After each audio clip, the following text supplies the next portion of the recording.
हमेशा की तरह ये क्लास भी ईवीएस की क्लास होने वाली है और ये 24 जनवरी 2023 को पूछे गए प्रश्न जो सीटेट के हैं उनको हम कवर कर रहे हैं यहाँ पे ईवीएस के। तो चलिए शुरुआत करते हैं पहले क्वेश्चन से। पहला क्वेश्चन हमारा है, ये देखिए एक पहली दिया गया हुआ है कि कुहू कुहू आवाज़ लगाती, मधुर मधुर मैं गीत सुनाती, सबके मन को हूँ मैं भाती, बोलो मैं हूँ क्या कहलाती। तो मुझे उम्मीद है कि आप सभी लोग इस क्वेश्चन को बहुत आसानी से कर लेंगे। मैना, फाख्ता, तोता, कोयल। तो जो इसका सही ऑप्शन हो जाएगा वो हो जाएगा कोयल। ठीक है, अगले क्वेश्चन की तरफ बढ़ते हैं। अगला क्वेश्चन है और आप सभी क्लास के लास्ट तक बने रहिए क्योंकि सारे क्वेश्चन जो है सीटेट के माध्यम से बहुत ही इंपॉर्टेंट हैं।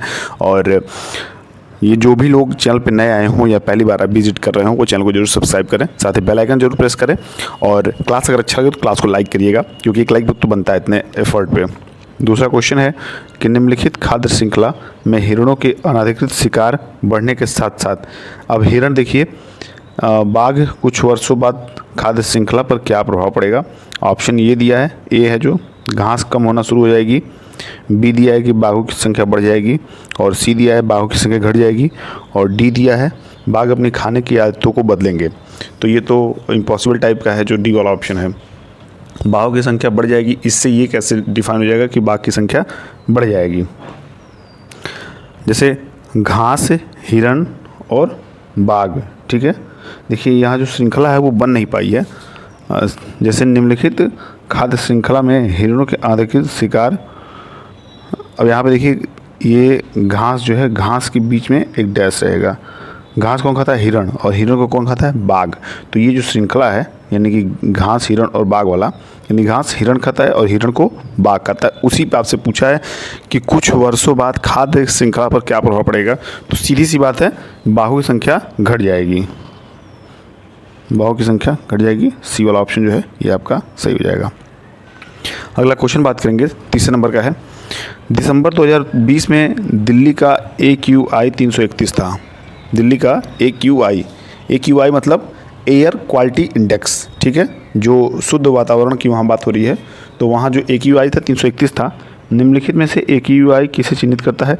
तो अब देखिए मैं बता भी चुका हूँ पहले भी, तो आप जितना मैं बताऊँ उसी हिसाब से कर सकते हैं। क्या कर सकते हैं कि air quality index, AQI it means air quality index, जो कि हमारा ए वाला ऑप्शन जो है, सॉरी सी वाला ऑप्शन जो है ये सही हो जाएगा। ए वाले में एयर क्वांटिटी है और सी वाला हमारा एयर क्वालिटी है। अगले क्वेश्चन की तरफ बढ़ेंगे। चौथा नंबर दिया है, निम्नलिखित में से कौन सा स्तनधारी परिवार का है? तो ये तो मुझे उम्मीद है कि सभी लोग कर ले जाएंगे, वेल, क्योंकि वेल जो है स्तनधारी परिवार का है। 5वां क्वेश्चन है, लंगर की प्रथा संकेत करती है, जो लंगर होती है वो प्रथा किसको संकेत करती है? ये ऑप्शन के थ्रू मध्याह्न भोजन, मुफ्त समुदाय रसोई, एकत्रित दान या पवित्र भोजन। तो देखिए जो लंगर होता है ये ध्यान से आप देखेंगे कि तो जो जहाँ पे सिख लोग रहते हैं वहाँ ज़्यादा लंगर अपना यूज़ करते हैं ताकि सभी का वो पेट भर सके, वो ज़्यादा से ज़्यादा लोगों को, गरीब लोगों को खाना खिला सकें प्रसाद के रूप में भी और कुछ गरीब के लिए भी।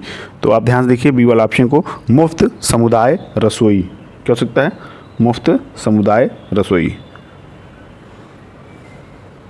6वां क्वेश्चन क्या कह रहा है कि भौम जल, ठीक है, भौम जल स्तर के नीचे कठोर चट्टानों की परतों के बीच भंडारित भौम जल को कहते हैं। क्या कहते हैं? भूमिगत जल, जल भर, दूरस्थित जल, यहाँ जल हो जाएगा, गुप्त जल। तो क्या हो जाएगा? ध्यान देखिए, जल भर। क्या हो जाएगा? एक्विफर, जल भर। 7वां क्वेश्चन हम देखेंगे। 7वां क्वेश्चन देखिए दिया हुआ है आपके स्क्रीन पे, हाथियों के बारे में निम्नलिखित दिए गए कथनों पर विचार कीजिए। ये क्वेश्चन देखिए रिपीटेड क्वेश्चन है। क्या है? रिपीटेड क्वेश्चन है।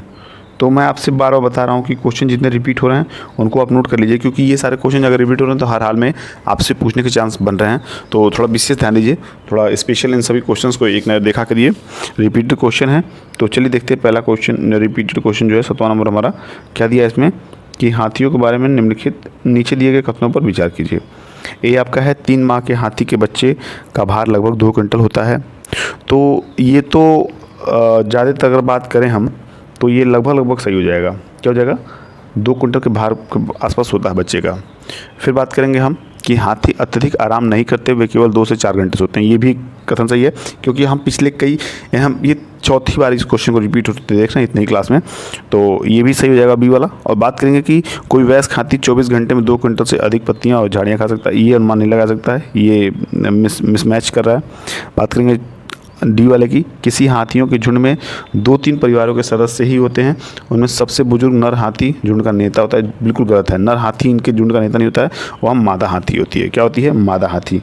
तो इस तरह जो आपका देखिए ए वाला ऑप्शन है, ए और बी, ये सही हो जाएगा, ए और बी, यानी कि जो उनके बच्चे का भार होता है वो 2 कुंटल के आसपास होता है और अत्यधिक नहीं आराम करते हैं, ये 2 से 4 घंटे ही आराम करते हैं। 8वां क्वेश्चन यहाँ पे दिया हुआ है, रीता ने एक पक्षी की ओर इशारा किया और कहा, देखो इस पक्षी की आंखें इसके सिर के सामने हैं, बिल्कुल मेरे समान। आपके अनुसार वह किस पक्षी की ओर इशारा कर रहा है? तो थोड़ा सा ये सोचने वाली बात है कि अगर हम कबूतर की बात करें तो कबूतर का जो आँख होता है वो सर के नीचे होता है, तो ये हम समझ पा रहे। गौरैया भी लगभग सेम होता है, कौवा भी सेम होता है। बचता है हमारा उल्लू, और उल्लू क्या होता है?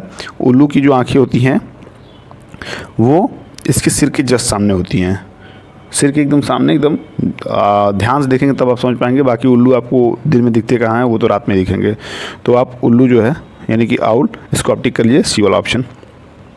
बात करेंगे 9वें क्वेश्चन की। 9वां क्वेश्चन हमारा है कि संकटापन्न हिरणों के किस प्रकार के लिए केवल लोकटक झील एक स्थान है? फिर से समझिए क्वेश्चन को कि संकटापन्न हिरणों के किस प्रकार के लिए केवल लोकटक झील एक स्थान है? ऑप्शन है चीतल, बारहसिंगा, सांबर या संगाई।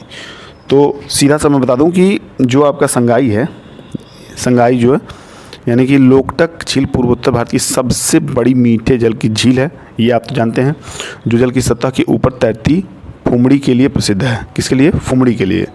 यह झील अपने तैरते वृत्ताकार दलदलों यानी कि स्वैप के लिए भी जानी जाती है, जिन्हें स्थानीय भाषा में फुसड़ी कहा जाता है। क्या कहता है? फुसड़ी नहीं, फुमड़ी कहा जाता है। यहाँ दुनिया का एकमात्र तैरता हुआ राष्ट्रीय उद्यान है। तो दुनिया का राष्ट्रीय अगर उद्यान तैरता हुआ पूछा जाए तो आप लोकटक झील ही टिक करेंगे। और लोकटक झील पर स्थित केबुल लामजाओ राष्ट्रीय उद्यान मणिपुर का डांसिंग डियर यानी कि संगाई, क्या है? डांसिंग डियर यानी कि संगाई, जो कि मणिपुर का राज्य पशु है, का अंतिम प्राकृतिक आवास है। संकटापन्न हिरणों के संगाई के लिए केवल लोकटक झील एक स्थान है। तो सारी डेफिनेशन मैंने आपको समझा दी, तो क्या हो जाएगा इसका ऑप्शन? आपका संगाई हो जाएगा। बात करेंगे अगले क्वेश्चन की। ये हमारे क्लास का लास्ट क्वेश्चन है और 24 जनवरी 2023 का जो एग्ज़ाम हुआ था उसमें 10वें क्वेश्चन के रूप में पूछा गया था। दिया कि वीनस फ्लाई ट्रैप तथा पीचर प्लांट को कीटभक्षी पौधे कहा जाता है, क्योंकि ये विशिष्ट पत्तियों या पत्तियों के भागों का प्रयोग करके कीटों को फंसाते हैं। कीटों से ये पौधे कैसे प्राप्त होते हैं उन्हें बता रहे हैं। क्या प्राप्त होते हैं पौधे से? पोषक तत्व, वायु, जल या मृदा। तो जो प्राप्त होता है वो होता है पोषक तत्व। क्या हो जाएगा? पोषक तत्व। तो इस तरह जो ये क्लास है यहाँ समाप्त होती है और मुझे उम्मीद है ये क्लास आपको बेहद पसंद आई होगी, क्योंकि सारे क्वेश्चन जो है मैं बहुत समझा के कराता हूँ और कराने का प्रयास करता हूँ। अभी लगभग 6-7 दिन बाद जो है आपके सारे क्लासेस जो हैं यहाँ से प्रोवाइड होने लगेंगे। जैसे मैथ की क्लासेस हो गई, हिंदी क्लासेस हो गई। अभी हम ईबीएस के ऊपर जोर दिए हैं क्योंकि चाह रहे हैं कि ईबीएस जो है पूरा खत्म हो जाए, उसके बाद ही किसी सब्जेक्ट पे आएँ। लेकिन अब लग रहा है कि हमें सारे सब्जेक्ट जो हैं पर डे एक क्लास जो है आपके लिए लेके आने पड़ेंगे। तो चलिए मैं अपना पूरा एफर्ट आपके लिए 100% दूंगा और बस आप सारे क्लासेस जो हैं मन से देखते रहिए, क्योंकि सारे क्वेश्चन आपके लिए इंपॉर्टेंट हैं सीटेट की दृष्टि से। तो चलिए इसी क्वेश्चन के साथ आपसे विदा लेते हैं और पढ़ते रहिए, मस्त रहिए, जहाँ भी रहिए स्वस्थ रहिए। फिर मिलते हैं अगले क्लास में, तब तक के लिए बाय बाय, टेक केयर।